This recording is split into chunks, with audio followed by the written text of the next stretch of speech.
For most of my life, I chased my wife for attention. I begged, I waited, I performed. And the harder I tried, the colder she became. Then I discovered one quiet truth, a single thing almost no one understands. And within a month, she started chasing me. I'm 87 now. Stay with me till the end, because once you know this secret, you will never have to beg for love again. Not from her, not from anyone.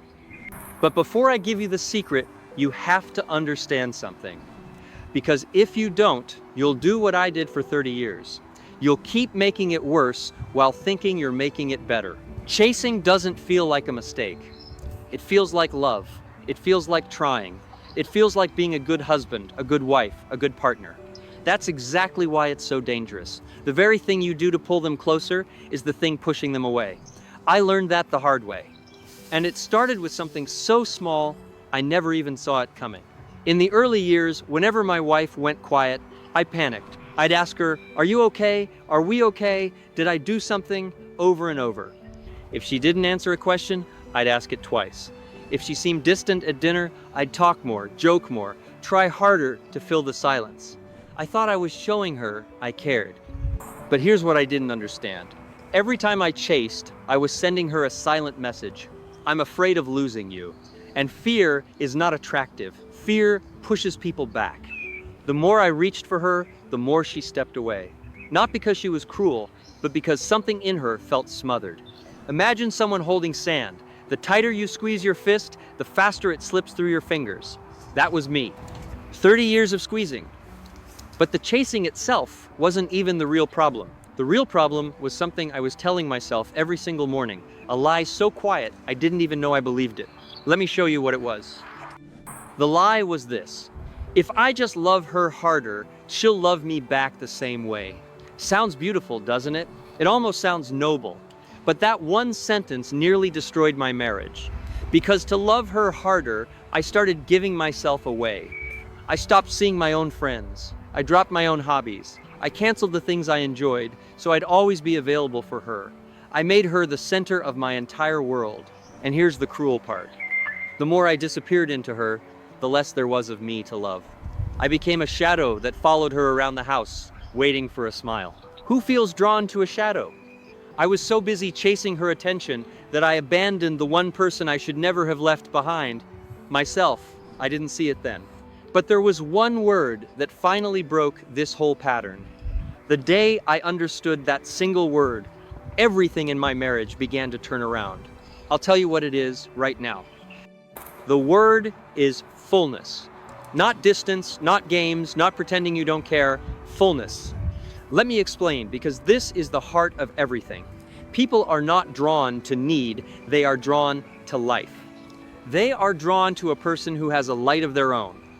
When you are empty and you look to your partner to fill you, they feel the weight of it, even if they never say a word.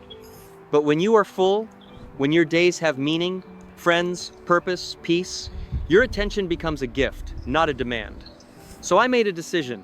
Instead of pouring all my energy into chasing her, I poured it back into my own life. I picked up the garden again. I called the friends I'd ignored for years. I started my morning walks. I gave myself a life worth living, with or without her noticing. I wasn't doing it to trick her. I want to be clear about that, because this is where most people get it wrong. I was doing it to stop abandoning myself.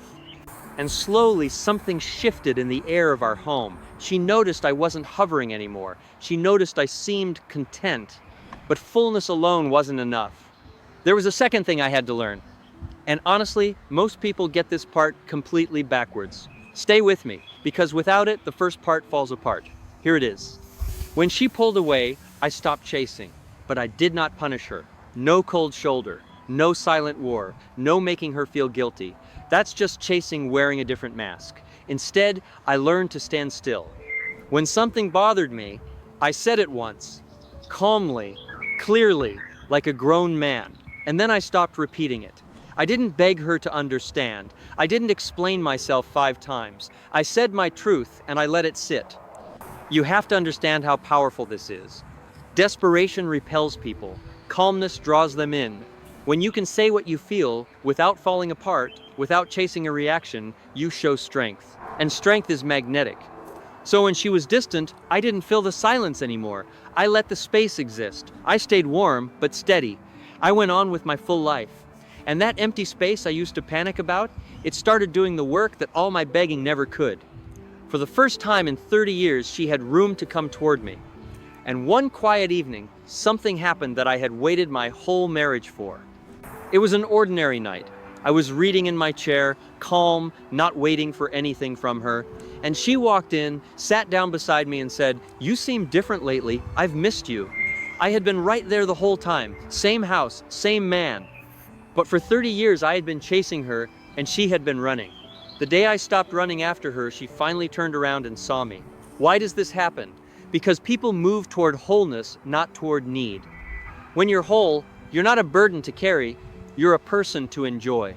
You become someone worth returning to. But I have to give you a warning, and please don't skip this. If you do all this just as a trick, just as bait to make them come back, it will fail. They will feel it.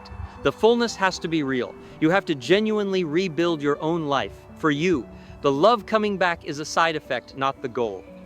And that brings me to the most important thing she ever told me. Something at our anniversary that finally explained all 30 wasted years.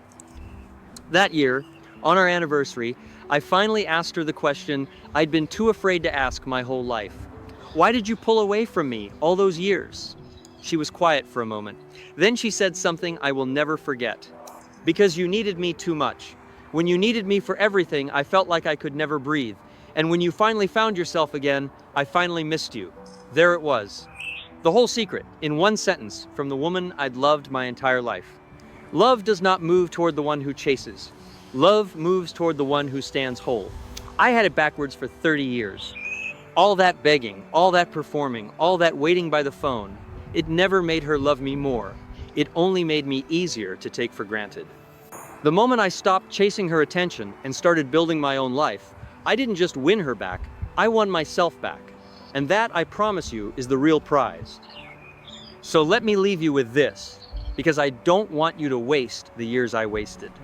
Before you send that next pleading message, before you ask, "Are we okay?" one more time, before you shrink yourself to keep the peace, stop and ask yourself one simple question. Am I chasing them or am I abandoning myself? Fix the second one, and the first one takes care of itself. Build a life so full that your love becomes a gift, not a plea. Stand whole, stay warm, and let them walk toward you for a change. I'm 87 years old. I learned this far too late, but you don't have to. If even one word of this reached your heart tonight, do an old man a kindness and subscribe. Every week I share one hard lesson from a long life. And next time, I'm going to tell you about the silent habit that quietly ends more marriages than cheating ever does.